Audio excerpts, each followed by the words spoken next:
అయితే ఇప్పుడు first video ఒకటి వదిలేసానండి, అంటే రిలీజ్ చేస్తాను. రెండో వీడియో చూడండి, లోపల చూపిస్తాను. ఎందుకు ప్రభుత్వం వాళ్ళు ఇక్కడ ఖాళీ చేయించి ఉమెన్స్ కాలేజీలో ఈ డిగ్రీ కళాశాల షిఫ్ట్ చేయడం జరిగిందంటే చూపిస్తాను లోపల ఏ విధంగా ఉందో. కానీ ఇక్కడ ఎంతో మంది ట్రైనింగ్ పొంది అలాగే డిగ్రీ విద్యార్థులు చదివి ఇక్కడ ఒక పురాతనమైన లాంటి కాలేజ్ మరి అంటే పడిపోబోతుంది. గట్టిగా వర్షం పడితే ఎప్పుడు పడుతుందో తెలియదు, కానీ ఎందుకు అంటే ఖాళీ చేయడం జరిగిందంటే చూపిస్తాను. లోపలైతే పెచ్చులు పడిపోతున్నాయండి, చూసారా పెచ్చులు ఇదిగో పడిపోతున్నాయి. అప్పుడు చూడండి ఇక్కడ బోర్డు నల్లబల్ల అంటే బ్లాక్ బోర్డు. అయితే ఇక్కడ మొత్తం అండి ఒక శిథిల వ్యవస్థలో వచ్చిందని చెప్పాము. సో ఇక్కడ చూడండి బోర్డు గవర్నమెంట్ డిగ్రీ కాలేజ్ అని ఉంచింది. ఆయన ఇప్పుడు షిఫ్ట్ చేయడం జరిగింది. ఎందుకు చూడండి, ఒక క్లాస్ రూమ్ చూపిస్తాను.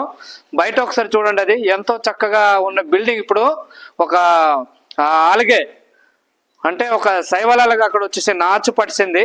లోపల చూపిద్దాం క్లాస్ రూమ్స్. ఎందుకు ఇక్కడ ఆల్రెడీ ఒక చాలా మందికి ప్రమాదాలు జరిగాయి. ఎందుకు ఖాళీ చేస్తున్నారంటే ప్రభుత్వం వాళ్ళు చూడండి ఇక్కడ ఆల్రెడీ పడిపోయాండి క్లాస్ రూమ్లో, చూసారా మరి ఘోరంగా ఉంది. కాబట్టి ఇక్కడ కాలేజీని అక్కడ తాత్కాలికంగా అక్కడ షిఫ్ట్ చేయడం జరిగింది. సో ఇటు ఎవరైనా ప్రస్తుతం విద్యార్థులు కావచ్చు, ఇంకా ఎవరైనా రావద్దు, ఇది డేంజర్ ప్లేస్లో అంటే డేంజర్గా మారింది. కాబట్టి మా బాధ ఏంటంటే ఇంకా ఇది పురాతనమైన కాలేజ్ కాబట్టి ఇంకా ఎవరైనా వీడియో చూస్తున్న వాళ్ళు ఇంకా దీన్ని డెవలప్ చేయడానికి కృషి చేద్దాం మనం అందరం కలిసి.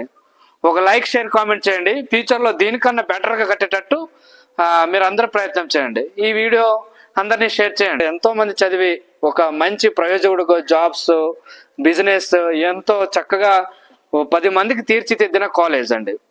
సో ఇంకా దీన్ని డెవలప్ చేయాలని కోరుతున్నాము.